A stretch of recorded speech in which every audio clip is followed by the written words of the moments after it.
Sí, profe. ¿Saben qué es esto? ¿Una mamushka? Una mamushka, exactamente, también conocida como muñeca rusa. ¿Qué particularidad tiene la mamushka?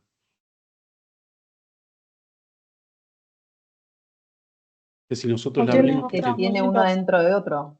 Que tiene uno adentro de otro, efectivamente. Con lo cual, fíjense que yo tengo inicialmente una muñeca rusa de color naranja y cuando yo la abro aparece otra de color verde.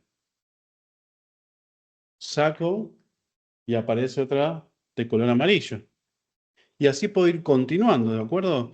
Si la idea o el proceso que yo quiero resolver tiene que ver con la apertura de una mamushka, lo que tendría que hacer de forma consecutiva es primero verificar si la misma se puede abrir, si tiene una mamushka adentro, y una vez que verificamos eso, sacamos la mamushka y continuamos haciéndonos la misma pregunta.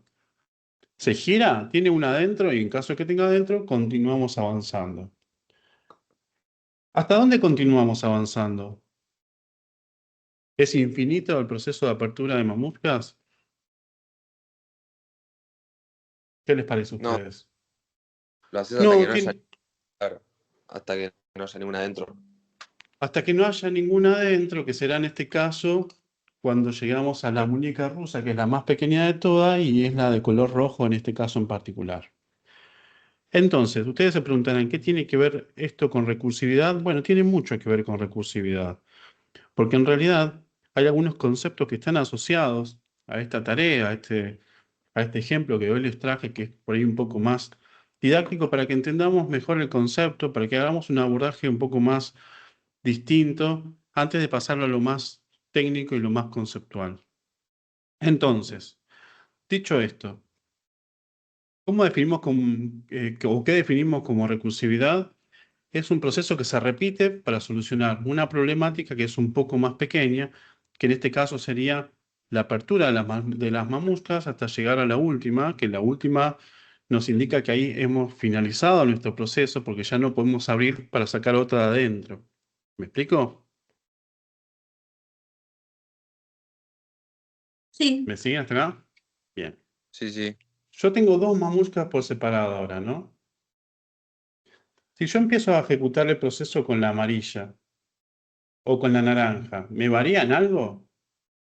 ¿Hay alguna diferencia entre ejecutar la apertura de mamushka desde la más grande o la intermedia? ¿Cómo lo ven ustedes? que sí, ¿Cuál capaz. sería? El resultado es distinto o la Al, etapa en la que está.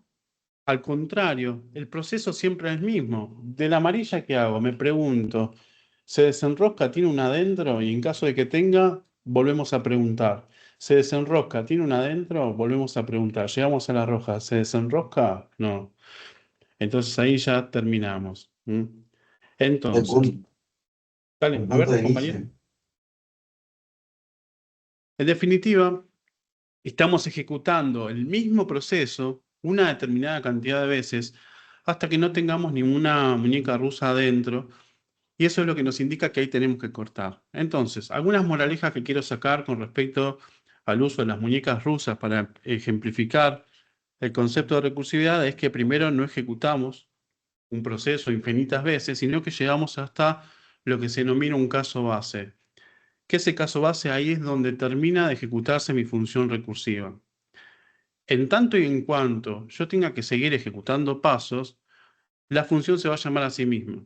La apertura de Mamushka, que es ese proceso o función que nosotros estamos haciendo manualmente, lo vamos a seguir haciendo en tanto y en cuanto tengamos porciones que abrir. Si tenemos una muñeca que se abre, seguimos ejecutando. Se abre, seguimos ejecutando. ¿Me llevo a explicar? Sí, profe. Bueno, si entendimos esto, entendimos el 90% de lo que implica la recursividad.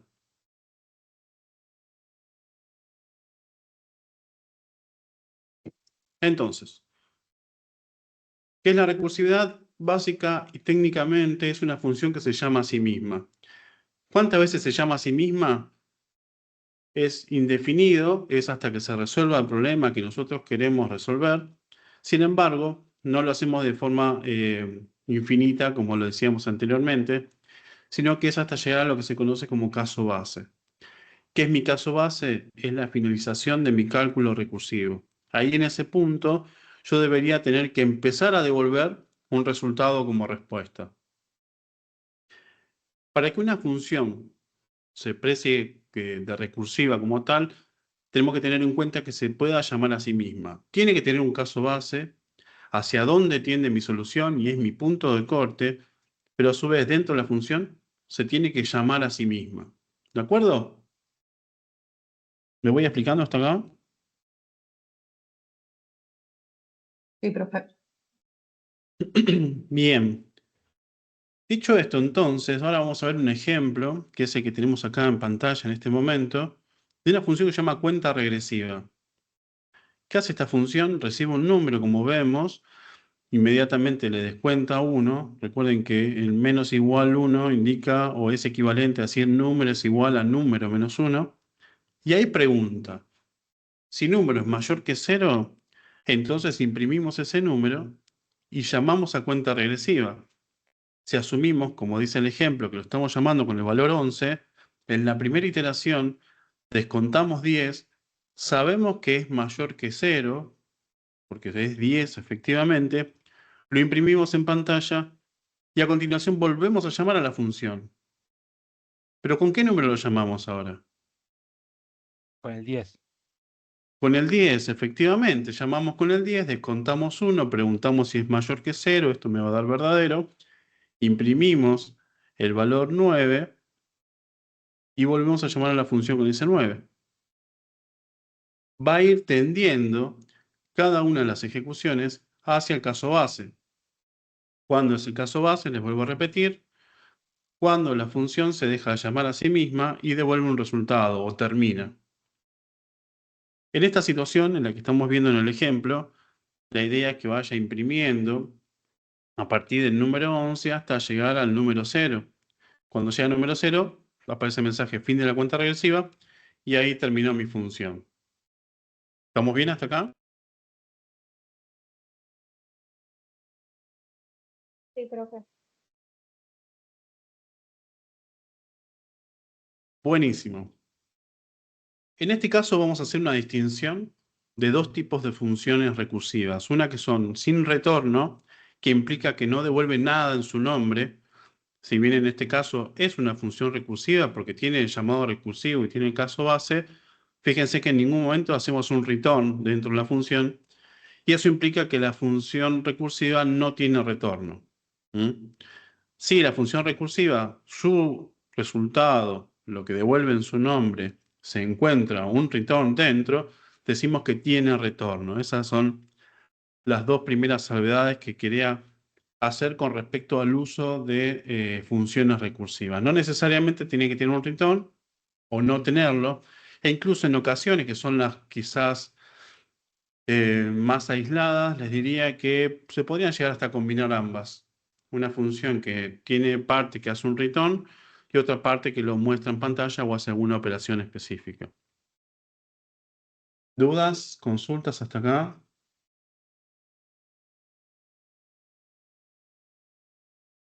No, por ahora no. Bien. Dicho esto, y antes de seguir avanzando, vamos a tratar de resolver uno de los ejercicios que tenemos en la práctica. Después se los voy a estar disponibilizando como hago habitualmente, para que empecemos a trabajar con una función recursiva y comprendamos la manera en la cual tenemos que empezar a pensar las funciones. Porque es cierto que la manera en la cual nosotros venimos trabajando hasta ahora nos rompe un poco el paradigma, porque tenemos una función que se debe llamar a sí misma y es algo nuevo, es algo novedoso, pero después cuando empezamos a conceptualizarlo, van a ver que en realidad no era algo tan complejo, tan complicado.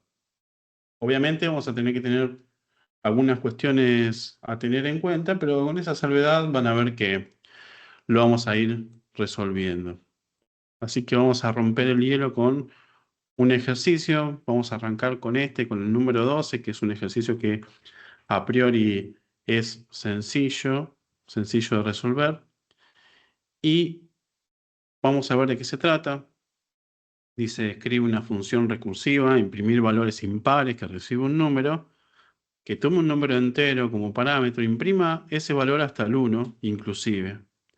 Todos los valores impares que se encuentran en el rango de A1.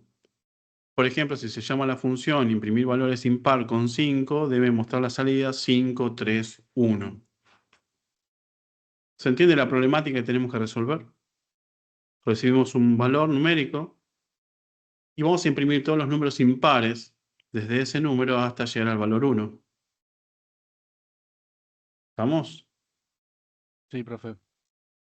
Bien. Bueno, algunos datos que nos da el enunciado para poder romper nuestra hoja en blanco. El primero es el nombre de la función y qué vamos a recibir. En principio no nos dice que tenemos que devolver el valor en su nombre, utilizar return, así que vamos a aplicar la función sin retorno, la estrategia esta que vimos recién en la cual teníamos una función recursiva, pero que generamos una salida a medida que la íbamos ejecutando y no dependíamos de un return para obtener el resultado final. Y acá estamos. Bueno, dijimos entonces que la función recursiva teníamos dos partes, el llamado recursivo y el caso base. ¿Cuál sería nuestro caso base?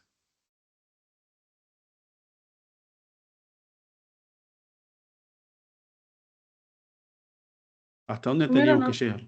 no tendríamos que hacer un while con el número que mientras que el número sea dividido 2 sea distinto de 0, que lo siga Bueno, pidiendo. el pensamiento que tenés vos, Luciana, es correcto. Sin embargo, ese while que vos tenés en la cabeza o la iteración en la cual vos estás pensando, tendríamos que transformarlo en una función recursiva. ¿Mm? Ahora vamos a ver cómo, porque en realidad no vamos a ir... Profe, con Sí, un if donde pongamos que la división de entero, o sea, la división por 2 del número es distinta de 0 y, ¿qué pasa? o sea, estoy pensando el if, arrancar con un if, si if número, división por 2 distinta de 0 y, o sea, el número ese es mayor a 0, imprimirlo y después hacerla, descontar un 1. Bueno, Pero igual no, o sea, no es que puede entrar un número que sea par y arrancar a hacer la cuenta regresiva desde el primer impar. debería, a partir del número que ingresa, imprimir cuáles son los impares. Supongamos que en esta función, en el ejemplo que tenemos, en vez del valor 5, ingresa el valor 6. El primer número impar que vamos a imprimir es el 5, luego el 3 y después el 1. Si ingresa el 8, deberemos imprimir el 7, 5, 3, 1.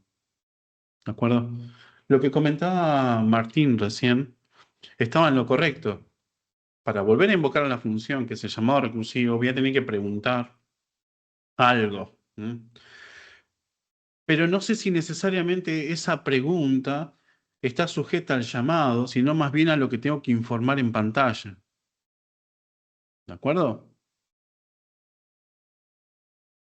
Vamos a seguir trabajando con la función. Y vamos a identificar nuestro caso base. Vamos a partir desde ahí, que quizás es lo más sencillo como para ir descomponiendo y generando en nuestra cabeza el patrón para poder escribir una función recursiva. Vamos a identificar el caso base primero. ¿Cuál es el caso base? ¿Hasta dónde tiene que llegar mi función? ¿En qué momento va a cortar?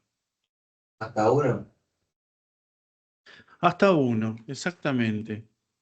Cuando llego a 1, ¿hago algo? termina. Lo Termina, imprimís, sí, o sea, lo pero... imprimís y ya después no sigue. Exacto, ahí vamos. Vamos por ahí.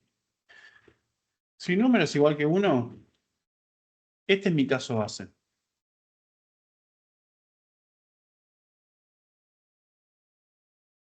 ¿Qué hago si es igual que 1? Bueno, lo imprimo, tal como lo dijimos recién. Imprimimos 1. También lo podría haber puesto sin que sea una cadena de caracteres. Ese es mi caso base. Si el número que recibo es igual que 1, imprimo el 1. ¿Qué Ahí pasa no, si no es? pero profe, ¿no tenías que pasar la variable número más que 1? O La variable está acá, número, y acá comparo si número es igual que 1. imprime el 1, no pones print número. Podría, pero como es el caso base, nos podemos dar ese lujo para que se entienda un poco mejor, porque el número va a ser 1. Así que ahí sentamos justamente las bases. Vamos por el caso contrario, y acá es donde deberíamos plantear el caso recursivo, el llamado recursivo. ¿Qué pasa si el número no es igual que 1? Que ya sabemos que es impar y es el número más pequeño en el cual yo puedo ir o puedo llegar descontando de a 1 a la vez. ¿Qué tengo que hacer? ¿Qué hacemos con el número?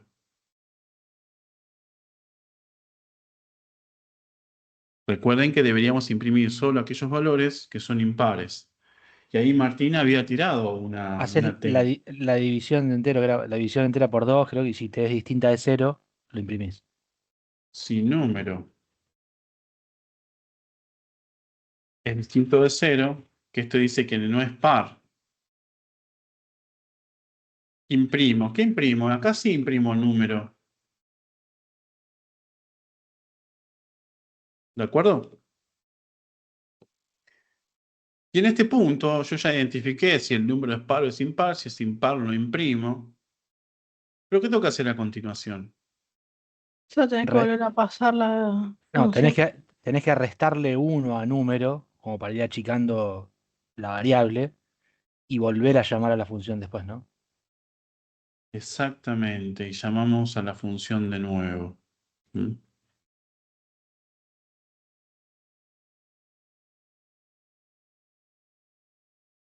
¿Estamos hasta acá? Vamos a repasar un poquito, fíjense. Acá tenemos el caso base y acá tenemos el llamado recursivo. Caso base es 1, imprimimos 1. En caso de que no sea 1, tengo que seguir llamando recursivamente. Primero preguntamos y atendemos a la lógica que nos pide, a la lógica de negocios, que tenemos que imprimir aquellos números que sean impares. Preguntamos que sea impar. En caso de que sea impar, lo imprimo. Descuento 1 y después vuelvo a llamar. ¿Por qué descuento 1 acá? Porque si no, modificaría el valor que yo tengo de entrada y que vuelvo a inyectar a la función cuando se llama. Esto va a entrar en lo que se conoce como un bucle infinito, porque el número nunca se va a modificar, entonces la función no va a terminar nunca. ¿Mm? Y toda función recursiva que se precie tal tiene que tener un caso base, tiene que terminar. Y ahora lo vamos a probar. Vamos a ir con el llamado a la función. Y en este caso le vamos a poner el valor 5, que si todo sale bien, si hicimos correctamente las cosas, deberíamos ver en pantalla esta secuencia, 5, 3, 1. Ejecutamos. Bueno, no hacía falta poner el print, por eso apareció el nombre. 5, 3, 1. ¿De acuerdo? Vamos a poner el valor 6. Imprime lo mismo, perfecto. El valor 7.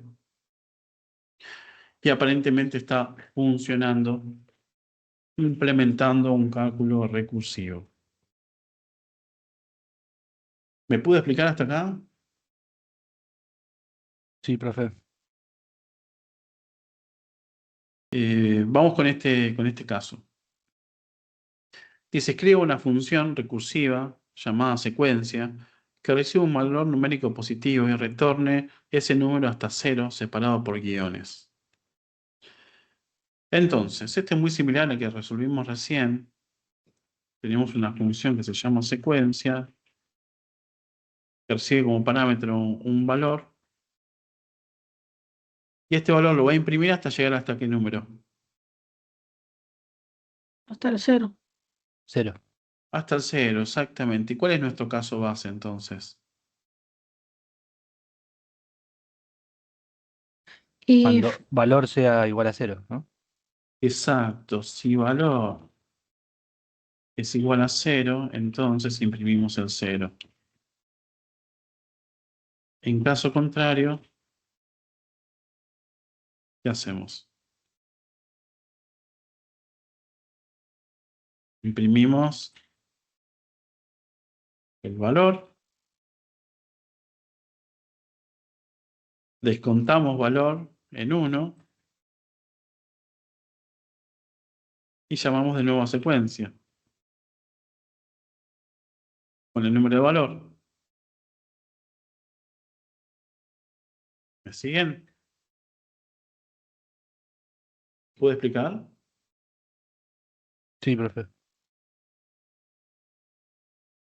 Bueno, yo ejecuto este código, imprime todos los valores, no cumple exactamente con el pedido, porque acá le tenemos que agregar algo más como para que quede una secuencia, pero en principio arrancamos con 10, seguimos por acá, no es el caso base, con lo cual vamos por el else, imprimimos el valor actual que es 10, le descontamos 1 y volvemos a entrar, valor no es igual que 0, imprimimos 9, descontamos y así sucesivamente. ¿Se acuerdan que había un parámetro en el print que para que no me haga salto de línea, sino que me agregue otro carácter? No, no me acuerdo yo, profe. Hay un parámetro en print que se llama end, que si por ejemplo nosotros le ponemos todo vacío, no me hace salto de línea, porque el reemplaza el salto de línea por lo que yo le ponga entre comillas. Y acá que me está pidiendo que tengamos por separado. ¿Cuál es el separador? El guión. Un guión, entonces le ponemos el guión y ya sale funcionando. Probamos con otros números. ¿Estamos? Hemos hecho algunas funciones recursivas que no tienen retorno, es decir, que no utilizamos el return para poder generar su resultado. ¿Alguna duda hasta acá? ¿Podemos seguir avanzando? Sí, profe. Sí, profe. Bien. Acá tenemos el ejemplo de las mamushkas que yo les explicaba al principio de la clase, como para arrancar y romper el hielo, con la conceptualización que sería más técnica. ¿Cómo nosotros pasaríamos eso que estuvimos hablando en un principio a código? Y una mamushka, por ejemplo, lo podríamos definir como una estructura de diccionario en la cual uno de los atributos de clave valor que podemos llegar a tener es el color naranja, y tener un segundo atributo que me diga si tiene algo adentro, que tiene las mismas características que el original. Entonces, fíjense que se va generando como una especie de árbol o de contenido secuencial que siempre y cuando tenga algo adentro, tengo la posibilidad de seguir abriendo la mamushka. Después más adelante yo les voy a subir el ejemplo como para que lo puedan ver, este mismo material y todo, y lo puedan ejecutar y demás. Pero fíjense que la misma conceptualización que habíamos hablado en un principio se puede resolver en código. ¿Y cómo lo resolvimos? Utilizando recursividad. ¿Hasta dónde vamos a abrir la mamushka? Hasta que nos encontremos que el atributo adentro sea non. En tanto y en cuanto tenga algo adentro, voy a seguir llamándolo con el contenido de la misma mamushka. ¿De acuerdo?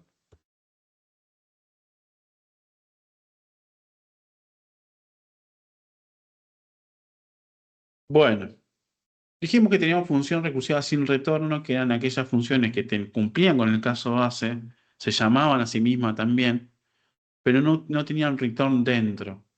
Es decir, que la solución que tenían que brindar no dependía de la secuencia de llamados para dar un resultado final. Y acá vamos a ver un ejemplo de una función recursiva en la cual sí tenemos retorno. Y es la conocida como la función factorial, que quizás en algún momento ya también lo hayamos visto anteriormente. No con recursividad, pero sí en algún ejercicio seguro que nos cruzamos. Estoy casi convencido de que sí, y lo resolvimos de alguna manera. ¿Cuál es la idea del factorial? El factorial es ese número que se expresa de esta manera. Por ejemplo, en este caso teníamos el 3 factorial. ¿A qué equivale el 3 factorial? ¿Qué quiere decir esto? A la multiplicación de 3 por 2 por 1. ¿Me explico hasta acá? Si fuera factorial de Sí, sí. 5 sería 5 por 4 por 3 por 2 por 1. Sí, profe. Bien. Bueno, entonces, si yo tengo 5 factorial y es esto, 4 factorial, ¿qué implica? Esto que yo tengo acá. 4 por 3 por 2 por 1. Entonces, ¿yo qué puedo decir al respecto del factorial de 5? Que el factorial de 5 es lo mismo que decir 5 por 4 factorial.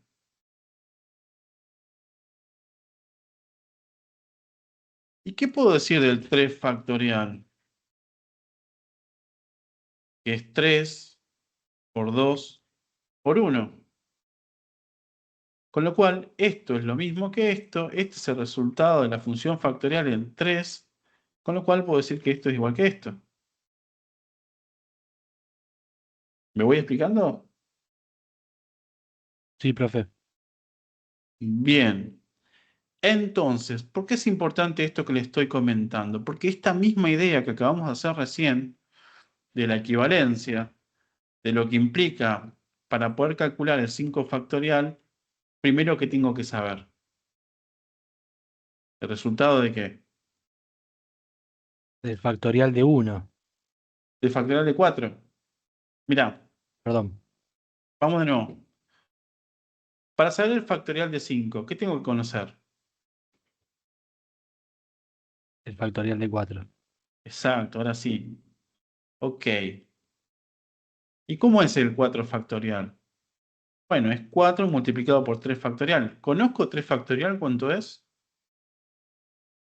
No. Entonces lo tengo que calcular. 3 factorial. ¿Cuánto vale? 3 por 2 factorial. Y se imaginarán cómo sigue, ¿no?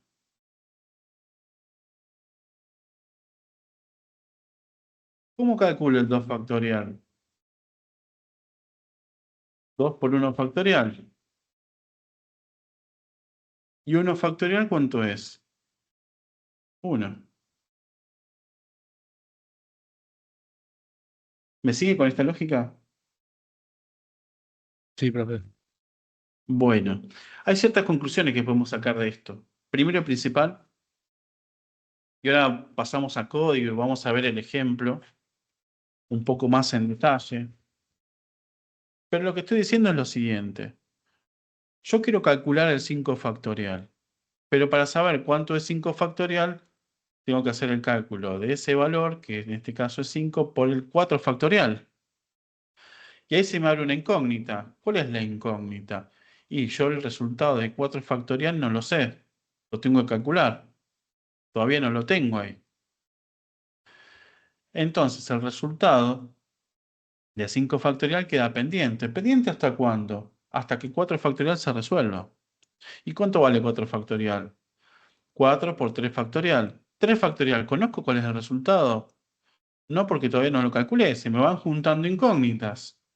Tengo la incógnita original de 5 factorial, tengo la de 4 factorial, tengo la de 3 factorial, tengo la de 2 factorial.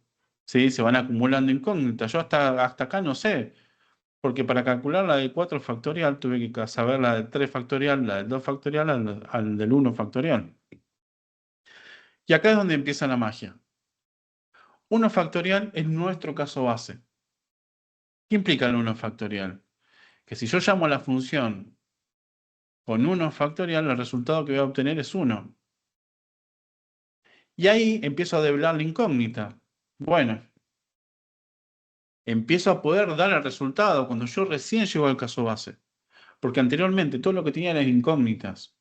No sabía el resultado, no sé ni cuánto vale 3 factorial, no sé cuánto vale 2 factorial, mucho menos voy a saber cuál es el 5 factorial. Lo único que sé es que son cálculos que a mí me quedan pendientes, hasta que en un momento lo pueda resolver. ¿Y cómo resuelvo el de 2 factorial? Calculando el de 1 factorial. ¿Y 1 factorial cuánto vale? 1. Con lo cual despejo esta incógnita. Esta incógnita no la tengo más. Porque yo ya sé que 1 factorial vale 1. ¿Y acá tengo alguna incógnita? No, ya develé. 2 factorial, ¿cuánto vale? 2 por 1. 2 por 1, ¿cuánto es? 2. 3 factorial, ¿cuánto vale? 6.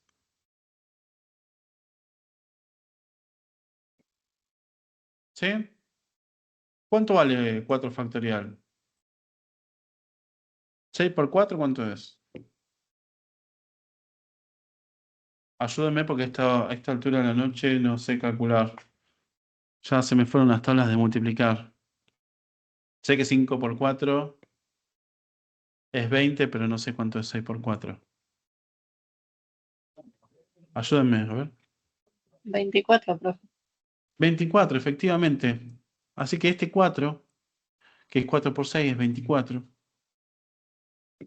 Y ahora sí, como fui develando las incógnitas que se me fueron quedando pendientes, ya puedo calcular este número que es algo así como 120, ¿cierto? 120. No me hagan quedar mal, ¿eh? No me hagan quedar mal si estoy haciendo mal el cálculo, por favor. Y ahí pude obtener el resultado. Bueno, ¿a qué vamos con esto? Cada vez que nosotros hacemos un llamado recursivo, que tenemos un return, sobre todo en los anteriores pasaba, pero no era tan explícito, nos ocurre esta situación, que nosotros tenemos que calcular de nuevo la función, y esa función nos tiene que dar una respuesta para que yo pueda hacer el cálculo. En tanto y en cuanto yo planteo una función con estas características, que lo venimos trabajando tanto el cuatrimestre pasado como el actual, esto me tiene que devolver algo. Y yo con ese algo tengo que hacer otra cosa, que en este caso es multiplicarlo por 3. Pero yo no sé cuánto es factorial de 2, lo tengo que calcular. Y ahí se presenta la incógnita. Factorial de 2 tampoco lo conozco hasta que llego a factorial de 1. Y ahí se empieza a desarrollar. Me devuelve 1. Esto ya no es más una incógnita, esto vale 2. Vengo por acá, el factorial de 2 es 2, entonces 3 por 2 son 6 y termino. ¿De acuerdo? ¿Me puedo explicar? Y acá vemos el código en la parte inferior con el desarrollo de la función factorial. Si el número es igual a 1, hago un return de 1. Y si no, ¿qué tengo que hacer? Multiplico el número que llegó por el cálculo factorial siguiente. Que es lo mismo que decir, como decíamos en un principio cuando estábamos explicando en el código, 3 por factorial de 2 por factorial de 1. ¿Estamos? Y ahora sí vamos a volver al ejercicio, que era el de los libros y el total de páginas, porque este es un caso típico que lo vamos a poder resolver con esa estrategia, en la cual tenemos una función recursiva con retorno. Y ahora sí vamos a volver. ¿Qué nombre le habíamos puesto a la función? ¿Se acuerdan? Suma página o algo por el estilo.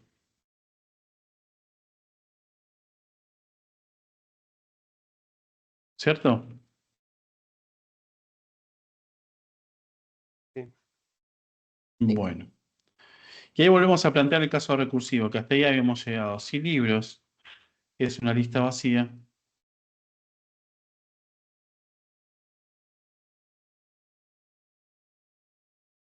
return 0. En caso contrario,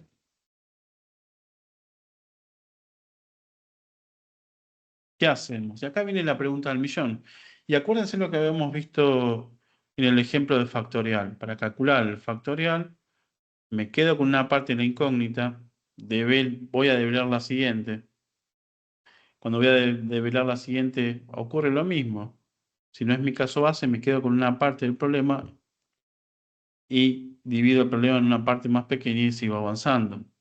¿Qué quiero decir con esto? La primera vez que llamo a la función, en mi primera iteración, debería quedarme con este número.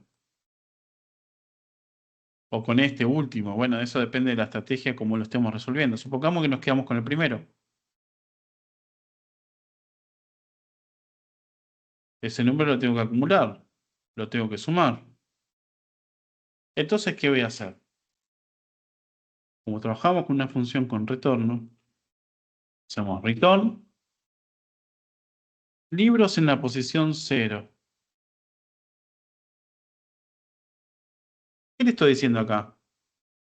Este valor tráeme, el primero que tenga en la lista, que yo ya sé que la lista no está vacía. Pero yo lo voy a tener que sumar, porque el objetivo, lo que a mí me está pidiendo el enunciado, es que yo sume la cantidad de páginas. Y lo tengo que hacer como un llamado recursivo porque estamos haciendo ejercicio de recursividad. Así que lo que tendría que hacer acá es, tomo ese valor que en el anterior, cuando nosotros estamos haciendo el factorial, multiplicamos y acá tenemos que sumar. ¿Y qué vamos a sumar en este caso? Bueno, lo que me dé suma de páginas. Pero ¿qué pasa con la variable libros?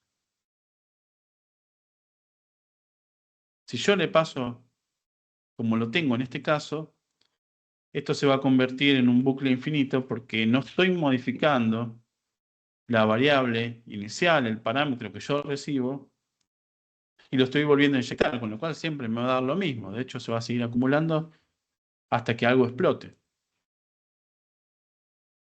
Entonces, ¿qué tendría que hacer con libros? Y Recuerden que restándole los libros que va sumando. restándole en qué sentido, O Luciana. sea, sacando los números que ya sumaste. Me gusta. ¿Y cómo hacemos eso? También tenemos varias maneras de resolverlo.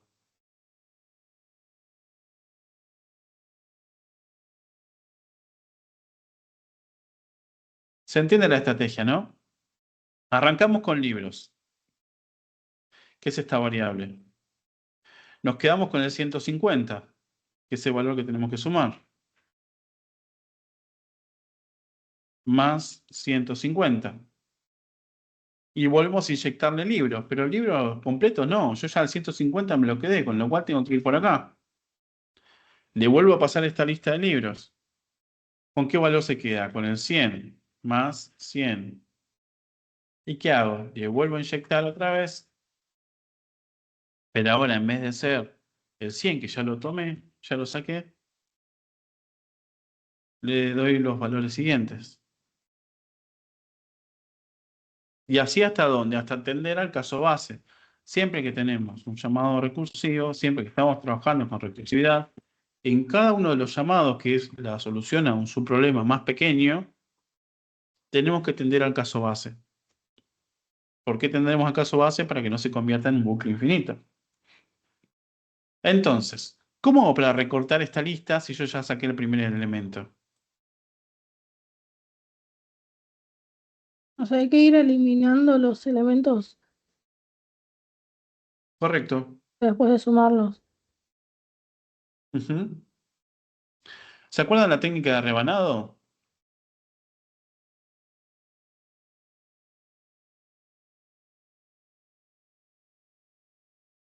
¿Qué decíamos con el rebanado? Podíamos obtener una sublista a partir de una lista original, utilizando acá algunos argumentos. Un desde hasta y el salto. Que por defecto el salto era ¿qué cosa? Positivo, 1, con lo cual yo quiero obtener de un libro a la vez, así que eso por ahora no me preocupo. O ¿Y qué serían los pasa? 2 puntos y el -1 para que vaya hasta el final. 2 puntos menos 1. ¿Y qué haríamos con esto? Sería desde el primer elemento hasta el último. Fíjate que el resultado que nosotros tenemos acá, no sacamos el primero, sacamos el último, que sería una estrategia válida, siempre y cuando no estemos sumando qué cosa acá. ¿Qué posición tenemos? La primera posición. Claro, entonces si sacamos el último, como sería en este caso, porque si yo le saco el rebanado y lo dejo completo, me viene todo. Siempre voy a sumar la misma posición, que es 150. Con lo cual tendría que jugar con el concepto de rebanados y arrancar a partir de dónde, de qué elemento. Del primero. Del primero, del 1. Porque si pongo desde el 0 me lo incluye. Sin embargo, si yo pongo a partir del elemento 1, fíjense que lo que obtengo es a partir del elemento 0, que yo ya lo estoy sumando, me quedo con el resto y voy repitiendo la operación. Entonces, si yo pongo un rebanado en este caso, también podría haber utilizado el método pop de la lista antes de llamar de nuevo. Eso podría tener alguna implicancia, pues se modifica la variable original de que nosotros le inyectamos el parámetro, pero podría ser una alternativa. Y cuando nosotros llamamos a la función, que en este caso sí necesitamos hacer un print porque me va a volver un valor numérico, fíjense que el resultado que nosotros tenemos es 670, que coincidentemente es igual al caso de uso o al ejemplo que nosotros tenemos en el trabajo práctico, con lo cual parecería ser que estamos en el camino correcto. ¿Qué pasa si yo le paso una lista con un solo libro, 150 páginas? Cuando yo ejecuto me da bien, si yo le paso vacío me devuelve 0, con lo cual aparentemente lo que construimos estaría correcto. ¿Se O entiende sea, la profe, idea? se Sí. sumarían todos los números en el 0, ¿no? O sea, el libro sub 0. Ahí se sumarían todas las variables, Mira, sí, todos los cosos, los vamos a, números. hacer- vamos a tratar de hacer un seguimiento como una traza recursiva. Nosotros le inyectamos este valor a libros. ¿Cuál es la primera posición? ¿Qué tenemos acá? El libro es en la posición 0. Ya sabemos que no es vacío, porque tenemos esto. Tenemos 4 libros. Libro en la posición 0, ¿qué número es? 150. 150. Y libros de 1 hasta el final, ¿qué dijimos que era? Esto.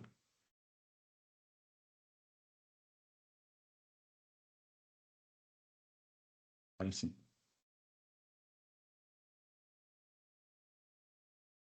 O sea, en la primera iteración me quedé con el primer elemento, 150, y cuando llamo de nuevo a la función recursiva, este elemento ya lo saqué, lo descarté. ¿Con qué elementos voy a seguir trabajando? Con 100, 300 y 120. Sí. ¿Y acá qué pasa? Yo sé cuánto vale suma de páginas en la primera iteración, la primera vez que entro. Suma de páginas de 100, 300 y 120. ¿Sé cuánto vale o es una incógnita para el código, para el compilador, para Python? Ah, es una incógnita. Es una incógnita. Entonces, ¿qué va a pasar? Se va a volver a llamar. ¿Con qué valores? Con los que le inyecté. Esto que tengo acá. Vuelvo. ¿Cuál es el primer elemento? El 100. Acá recortaba. Con lo cual me quedan 300 y 120. ¿Y esto, yo sé a priori cuánto vale la función sin ejecutarla? No, tengo que ejecutarlo. Y ahí se va recortando. Hasta que lleguemos, por ejemplo, al 120. Llegamos en este estado, es la última iteración. ¿Libros es igual que vacío? No, tengo un valor. Ok, 120. Si yo hago rebanado del 1, 2 puntos para adelante, esto me va a dar vacío. Con lo cual me va a decir 120 más la suma de páginas con una lista vacía. Vengo por acá. La lista vacía. Me encuentro con que libros es igual a vacío. Si yo tengo este punto de corte, en mi caso base voy a devolver 0. Entonces la suma de páginas es 0. Que ahí, como vimos anteriormente, la incógnita se devela. 0 más 120, más, va volviendo hasta el llamado original, hasta que demos el resultado total. Claro, por ahí lo que, por esta confusión o lo que no, en el caso mío no entendía era que en ese return se van acumulando los resultados anteriores. No es que se va sobreescribiendo o se va pisando a la información. Queda guardada hasta resolver el caso base y Exactamente. después retorna todo. Exacto, así. A ver si tenemos Como en este caso, yo cuando llamo a factorial de 3, no sé el resultado. Entonces lo tengo que calcular. ¿Y cómo sé cuál es el factorial de 3? 3 por factorial de 2. ¿Factorial de 2 lo sé? No, no lo sé. Entonces esto queda pendiente. Las flechas verdes van haciendo los llamados. ¿Y hasta cuánto va a quedar pendiente? Hasta que no tenga ninguna incógnita, que es la llegada del caso base. Y ahí va devolviendo. Devolviendo y devolviendo. La cuestión está en que esto, técnicamente hablando, se llama una pila de llamados. Porque todos los llamados que vamos haciendo se van acumulando y se acumulan en memoria. Porque en definitiva el cálculo que yo quiero hacer se está haciendo en la memoria. ¿Mm? Y a medida que yo voy haciendo los llamados se va acumulando, porque quedan pendientes. Y cuando llega al final, esa pila va a ir bajando. ¿Estamos? Sí, profe. Sí. Bueno, vamos a hacer algún ejemplo más. Este no se los pasé, ya mismo se los pego en el chat. Y vamos a hacer algún ejemplo más. Con retorno. No.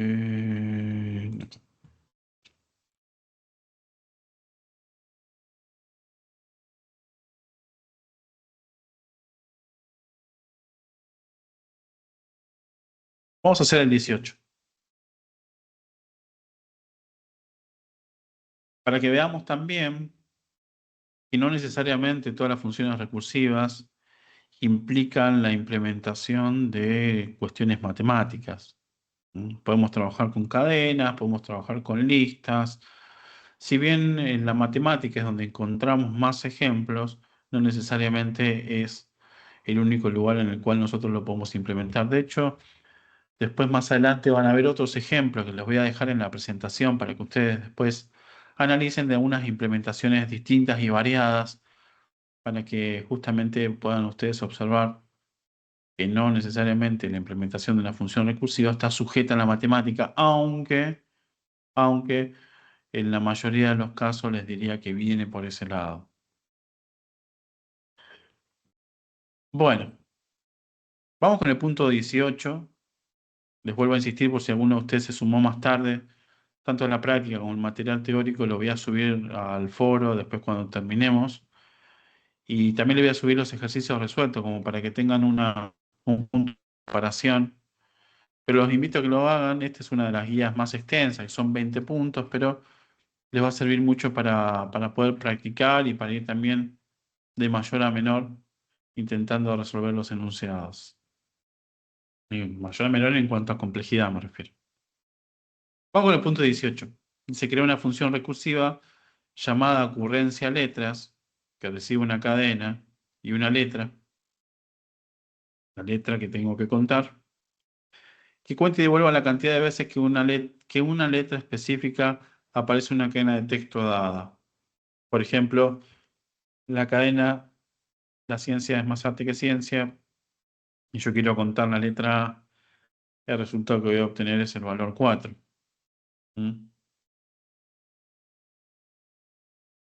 ¿Se entiende el problema que queremos resolver?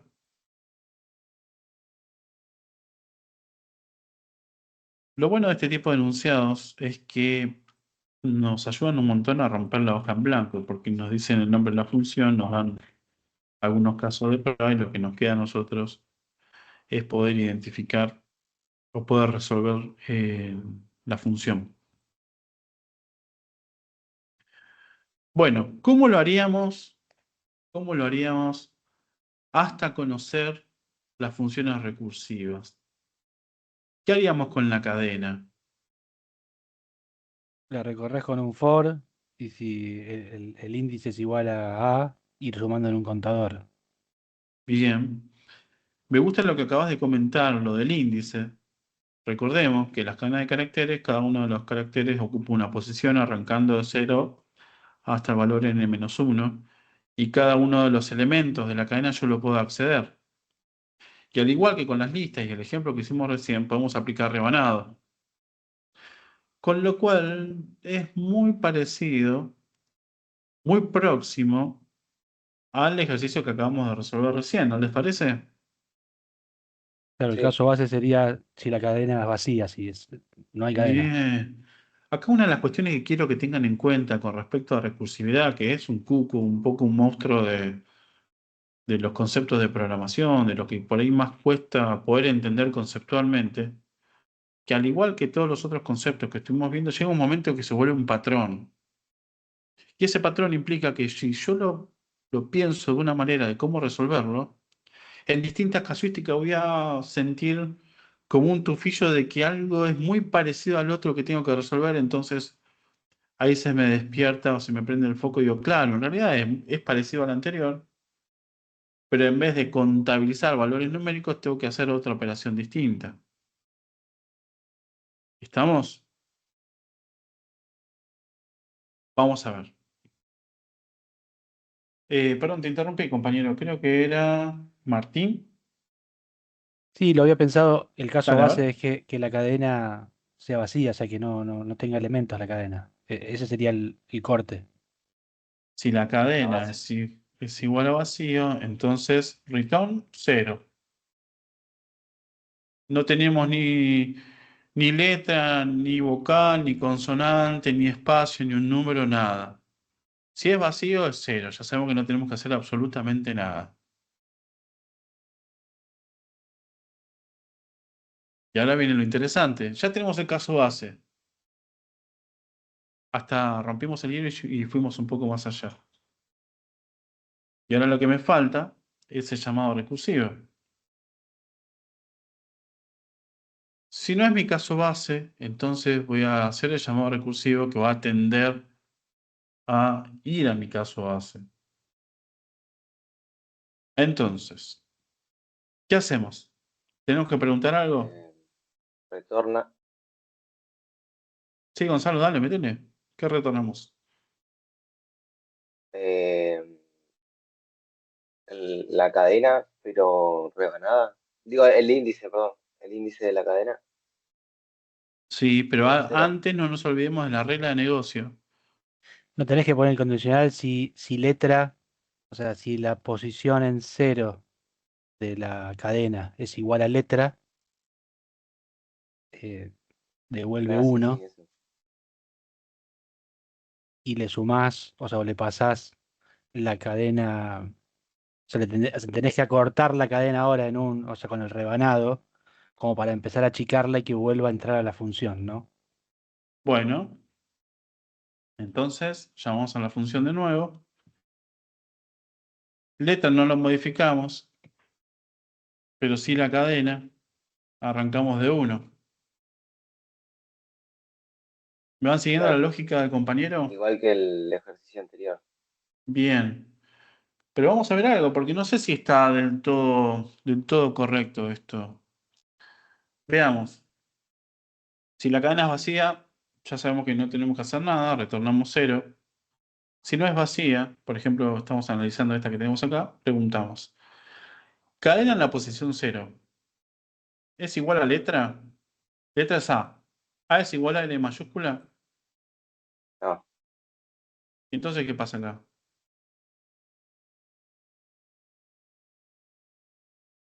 Termina mi algoritmo. claro. A ver.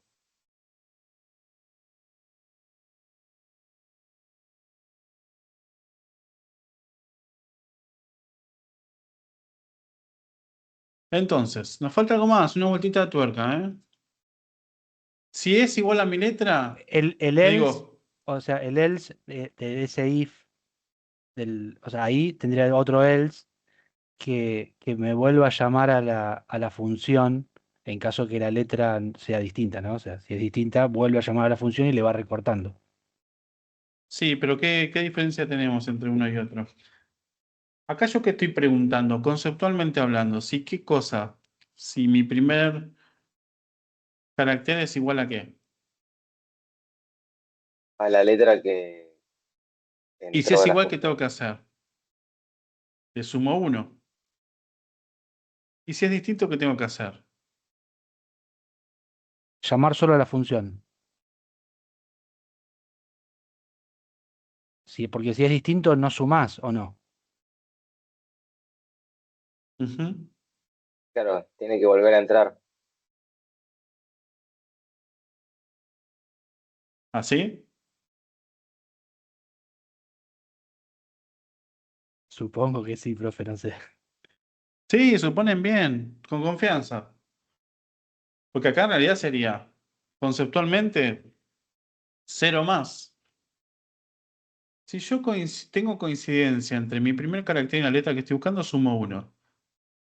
Si son distintos, no tengo que sumar nada, sumo 0. Pero tengo que seguir analizando porque tengo más letras por recorrer.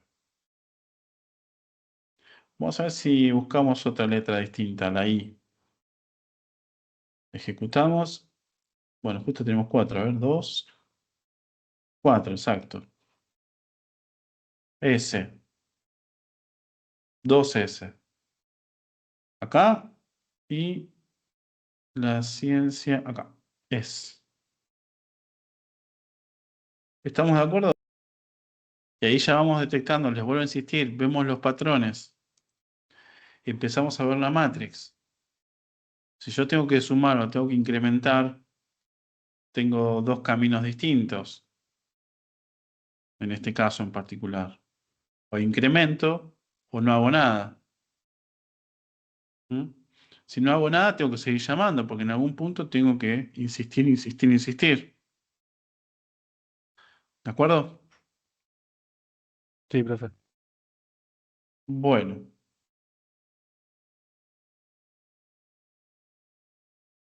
Vamos a hacer uno más.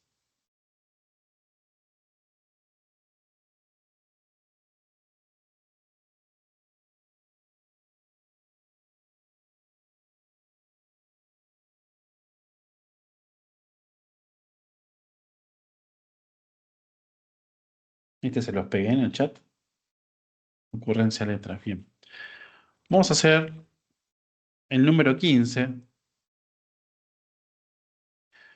Acá no tenemos la pista de cómo se va a llamar la función, qué parámetros va a recibir, con lo cual lo vamos a tener que deducir nosotros. Dice, se solicita realizar una función utilizando recursividad para poder invertir los caracteres de una frase dada. Por ejemplo, si se cuenta con la siguiente frase, hola, buenas noches, la función debería retornar second, ¿no? Y así, al revés, arrancando de derecha hacia izquierda. ¿De acuerdo? ¿Cómo lo haríamos? Me voy a robar la frase.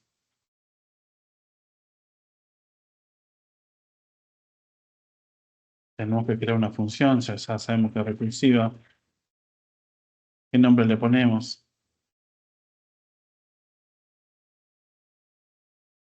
¿Qué tenemos que hacer? Invertir frase. Bueno, invertir frase. ¿Qué recibimos como parámetro? La frase. Una frase, exactamente. ¿Cuál es mi caso base? Si la frase es vacía.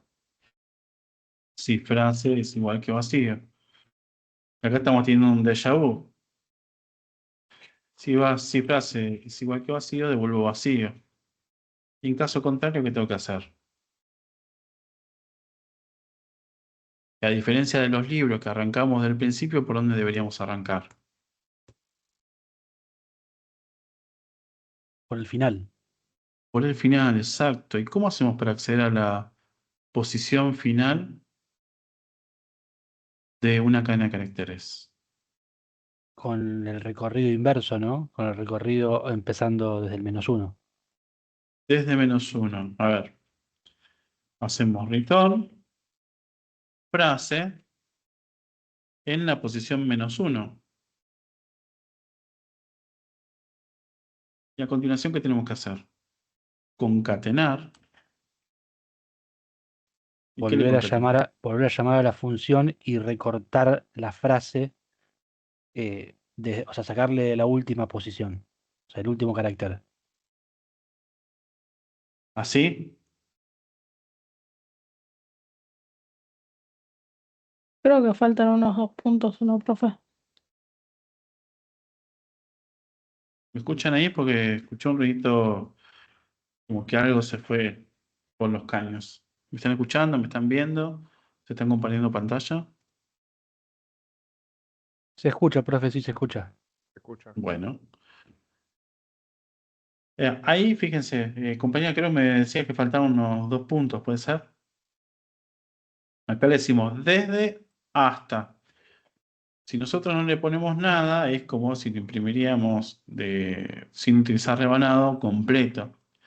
Si le ponemos hasta -1, en el argumento que utilizamos en el hasta, siempre vamos hasta una posición anterior. Así que en este caso, si nosotros le ponemos hasta -1, sacamos el carácter final, que es el que ya teníamos. ¿Mm? Y ahora vamos a probar.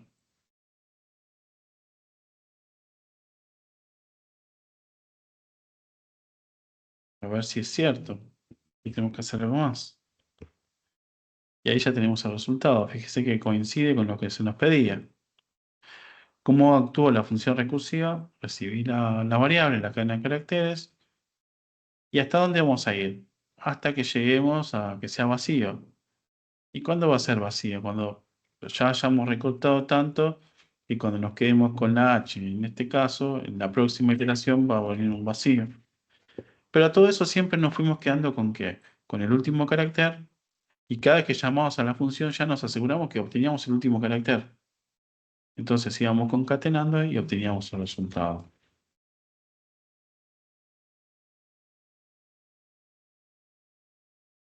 ¿De acuerdo? ¿Se va entendiendo hasta acá? ¿Me voy pudiendo explicar? Sí, profe, se entiende. Bueno, algunos avisos parroquiales con respecto al uso de recursividad. Primero, no es necesario utilizar recursividad en todos los casos. ¿Cómo resolveríamos esta problemática sin utilizar recursividad?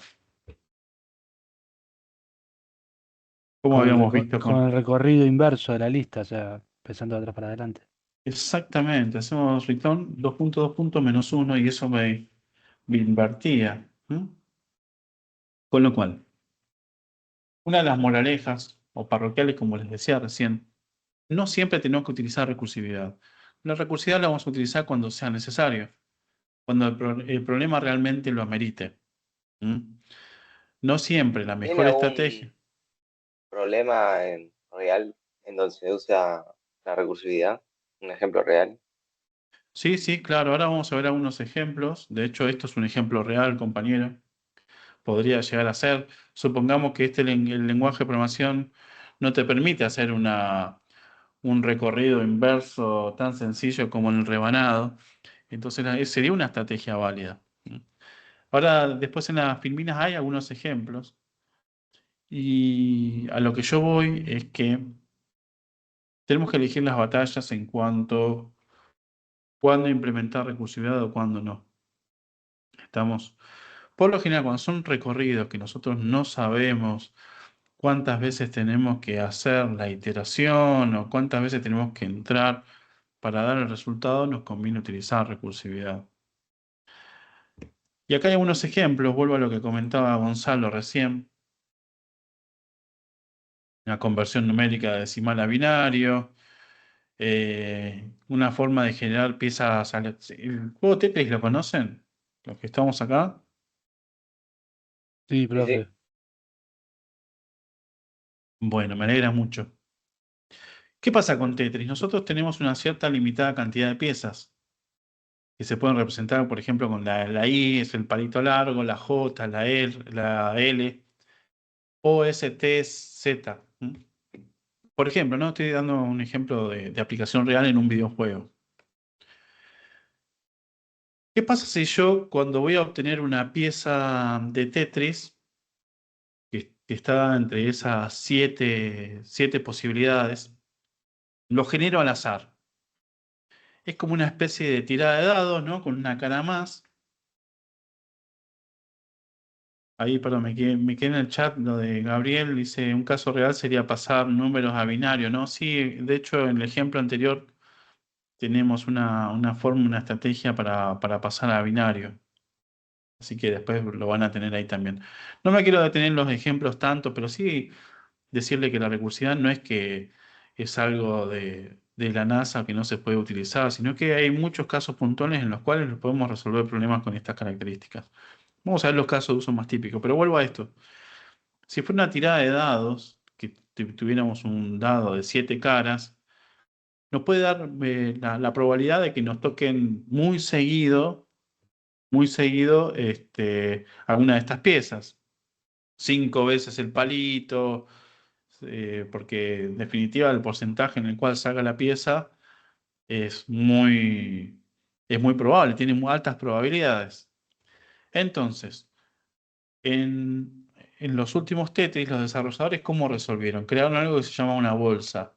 ¿Qué sería la bolsa? Ponen todas las piezas, imagínense literalmente una bolsa, las 7 piezas. Entonces toman una al azar de esa bolsa. La que toman la sacan, como habíamos visto en los ejemplos de quitar el último carácter o quitar el libro que ya habíamos leído para la cantidad de páginas. Entonces supongamos que de esa bolsa el primero que sale es la L, que es el palito con la pancita, a ver, este que tenemos acá. Entonces, la próxima pieza que te va a ofrecer el juego va a estar dada al azar sin la L. Supongamos que a continuación nos sale la I, va a generar de nuevo al azar con las piezas que le va quedando. Entonces, en un momento se vacía la bolsa. Y cuando se vacía la bolsa, vuelve a empezar con todas las posibilidades de nuevo. Entonces, esto hace que el juego sea mucho más ameno de jugar, que sea más justo con el jugador y que la posibilidad de repetición de piezas sea la última que sacaste de la bolsa con la primera que sacaste de la bolsa. Entonces eso hace que el juego sea más entretenido. Y no que te toque una combinatoria de la misma pieza de forma consecutiva. Otro ejemplo de la vida real. Los colores de un semáforo, que este es uno de los ejercicios que están en la práctica. La secuencia de las luces de un semáforo, que tenemos rojo, amarillo, verde, y después vuelve de nuevo, ¿no? Rojo, amarillo, verde y demás, al menos los semáforos que son más sencillos, lo podríamos conceptualizar con el uso de una función recursiva, en la cual acá, por ejemplo, se parametrizan un semáforo, cuál es el color actual y cuál es el siguiente. Cuando llegamos al rojo se pasa a amarillo, cuando tenemos amarillo se pasa a verde, de verde a rojo.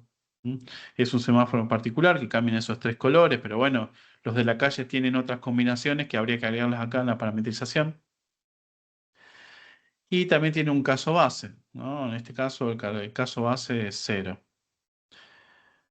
Y imprime el color actual y muestra las luces del color que tenemos ahora y descuenta la cantidad de veces. Entonces, si yo llamo a la función recursiva mostrar luces, le paso el color inicial que es rojo y 3. En base a esta parametrización va a imprimir primero el rojo, después va a imprimir el amarillo, después va a imprimir el verde, así hasta llegar a 0. Va decrementando el contador de veces que lo tiene que hacer y cambiando los colores. Tuvimos ejemplos distintos, recuerden. Cálculos numéricos, conversión numérica de decimal a binario, generador de piezas de Tetris en un videojuego, los colores de un semáforo.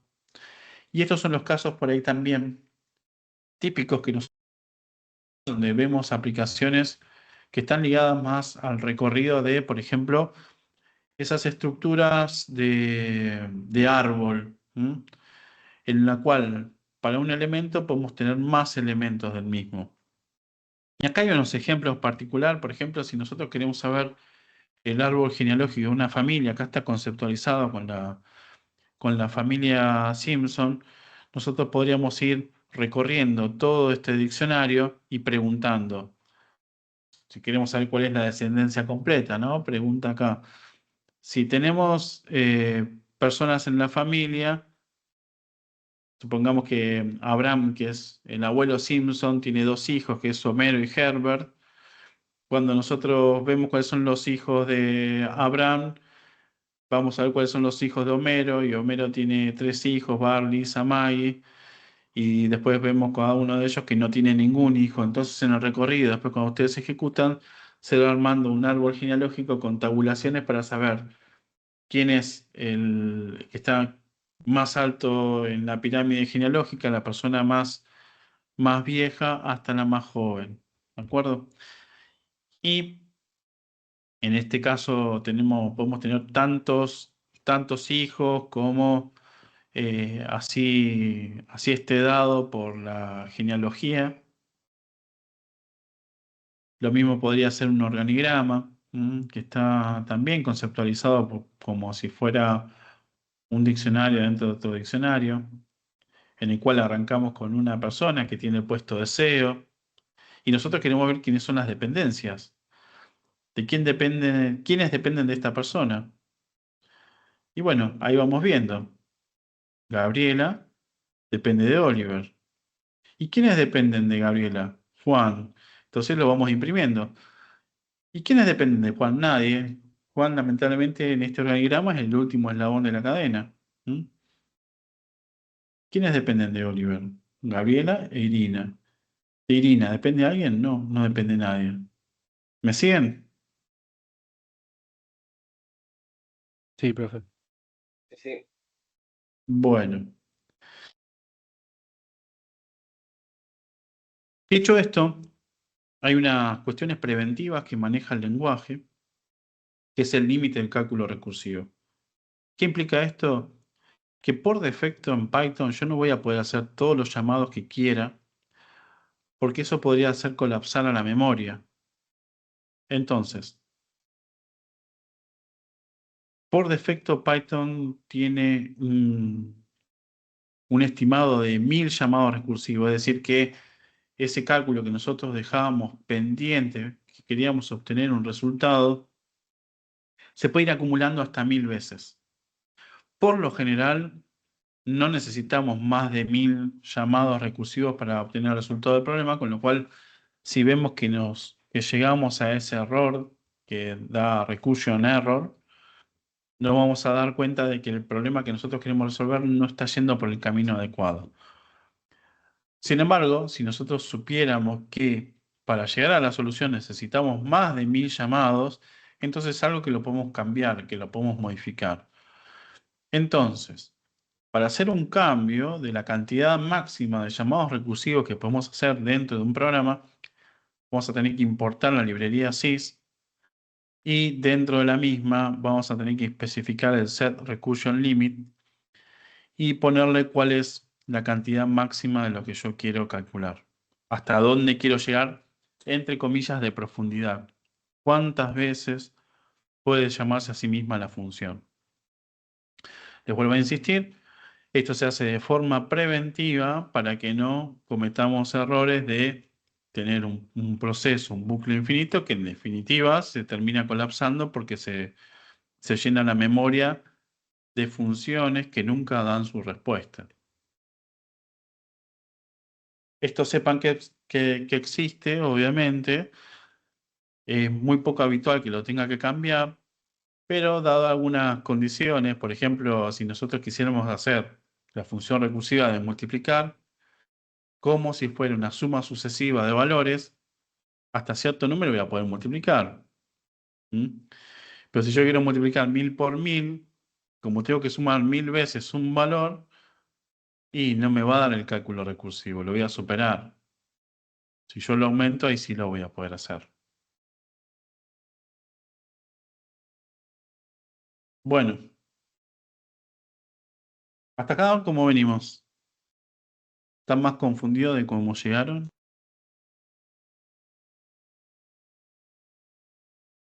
Bien, profe, por ahora bien. Bueno, dicho esto entonces, vamos a analizar un caso que es la serie de Fibonacci. ¿Sabe cómo es la serie de Fibonacci? ¿Cómo se compone? sí. ¿Cómo es? ¿Cómo se compone, Gonzalo? Como que le vas al número que inicias, le vas sumando el que le sigue, el anterior en realidad. Los dos anteriores serían. Sí, perdón. Por ejemplo, yo arranco con la serie de Fibonacci, que es 0, 1. Estos son mis dos valores que son casos bases. Ahora vamos a meternos de lleno a la definición de la función de Fibonacci. Si yo tengo N0 o N1, el resultado va a ser 0 o 1. En la posición 0 de Fibonacci vale 0 y en la posición 1 vale 1. No hay mucha más vuelta. A partir del segundo valor, tengo que calcularlo. ¿Cómo lo calculo? Fibonacci de n-1, que es el inmediatamente anterior, más el que está anterior del anterior. O sea que en este caso, el Fibonacci en la posición 2 sería 1. Y en la posición 3, ¿cuánto sería? La sumatoria de los dos anteriores, 2. Y en la siguiente, ¿cuál sería? La sumatoria de los dos anteriores, 3.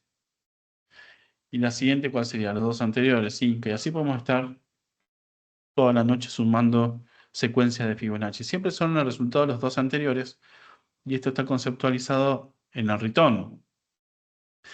Yo, para saber el Fibonacci en esta posición, tengo que llamar a la función Fibonacci en n-1 para que obtener este, y en Fibonacci en n-2, que será este.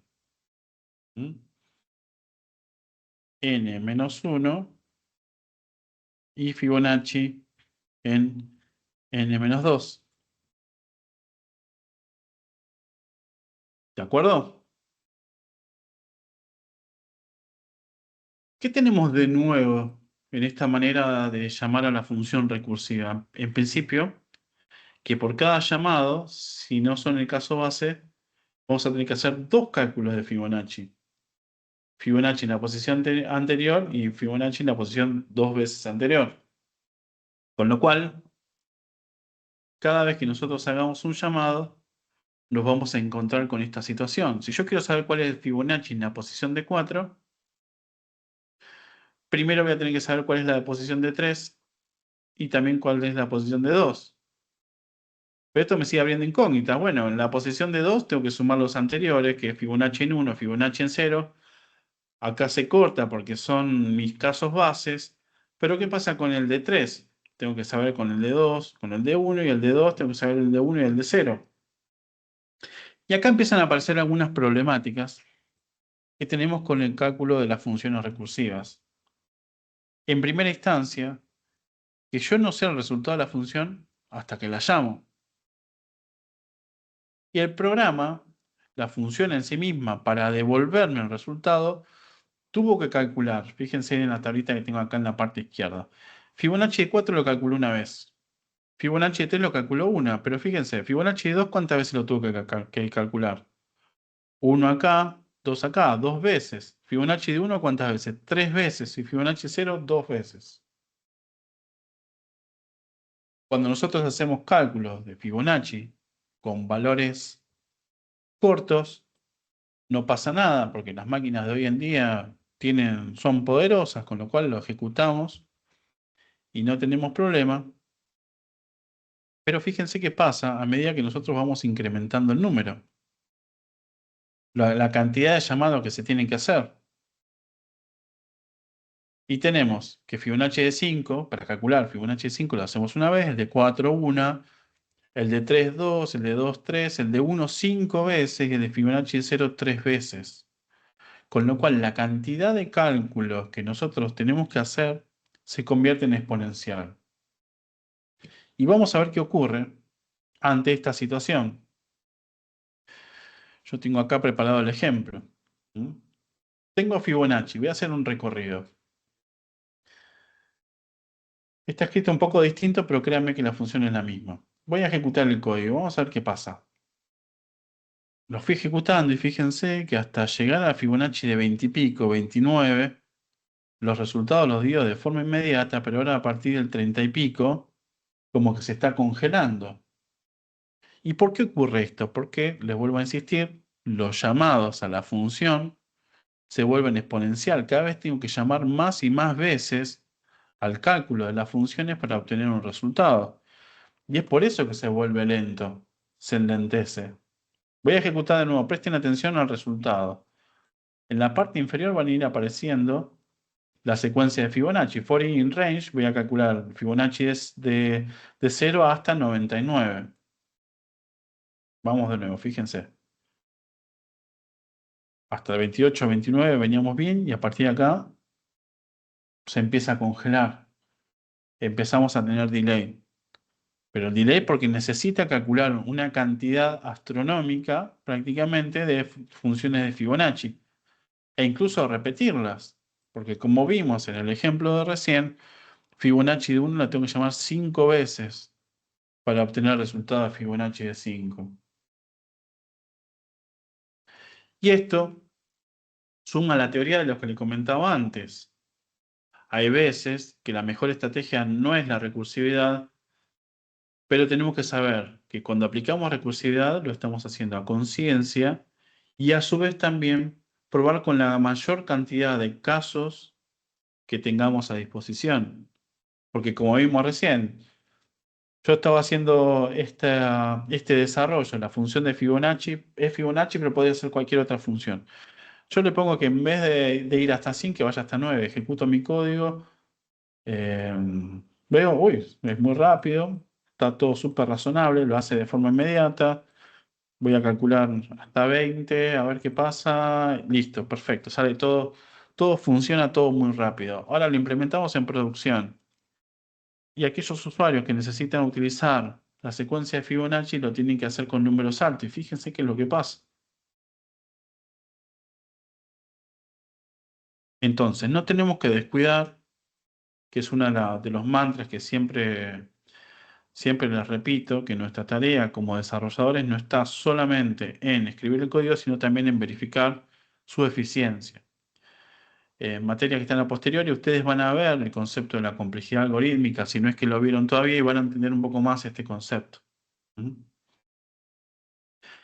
Sin embargo, hay algunas herramientas que nos van a permitir a nosotros poder solucionar este inconveniente. Si sí o sí necesito utilizar la función recursiva. Y para eso yo les traigo una estrategia que se llama memoization, no es que está mal escrito, sino que es así sin la R, que se trata de generar una variable de caché. Y en esa variable de caché vamos a almacenar nosotros los resultados que ya obtuvimos, cosa que no lo tengamos que volver a calcular, sino que accedamos directamente al resultado almacenado. Esta estrategia se puede implementar en tanto y en cuanto sean funciones puras. ¿Y qué significa que sean funciones puras? Que siempre devuelvan el mismo resultado. En el caso de Fibonacci, el Fibonacci 5 siempre va a ser el mismo, el de 4 siempre va a ser el mismo, el de 50 siempre va a ser el mismo, entonces lo podemos hacer. Ahora, si la función que yo voy a utilizar me devuelve un valor distinto en cada una de las ejecuciones, entonces no me estaría sirviendo, porque yo no puedo guardarme ese resultado para utilizarlo después. Entonces, vamos a analizar el código que tenemos en la parte izquierda y vamos a ver que tenemos una estructura auxiliar. En este caso, la estructura se llama Fibonacci Caché. ¿Y qué tipo de dato es?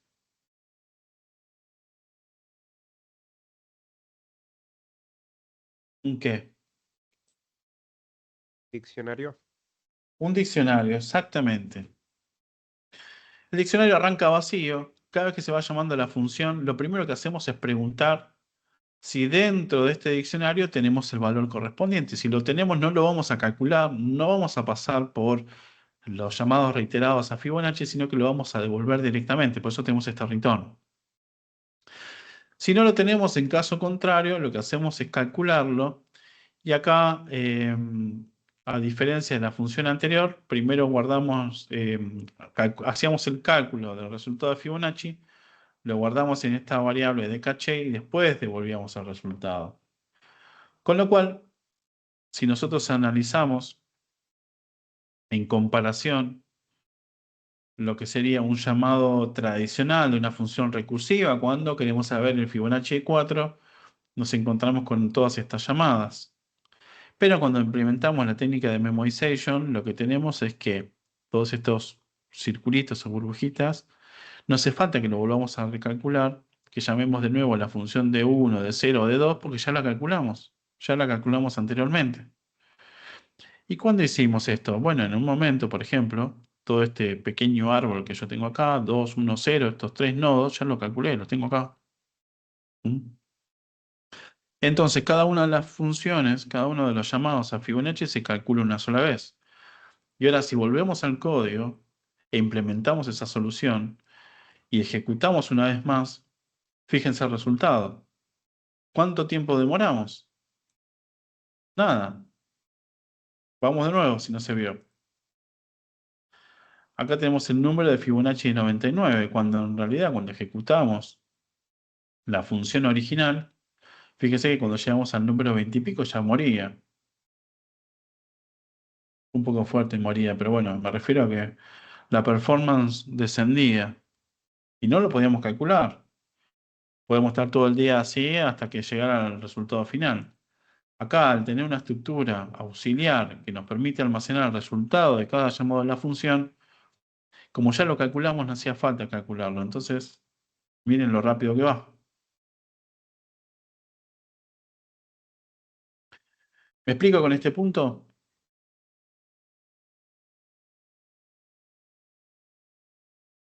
Sí, sí. Bueno, esto es todo lo que le quería comentar con respecto a lo que es recursividad. Tiene una autoevaluación que se los dejo a disposición. Después pueden escanear el código QR que está al final de la presentación y hacer la evaluación para ver también si el concepto lo pudieron absorber o no con una herramienta más.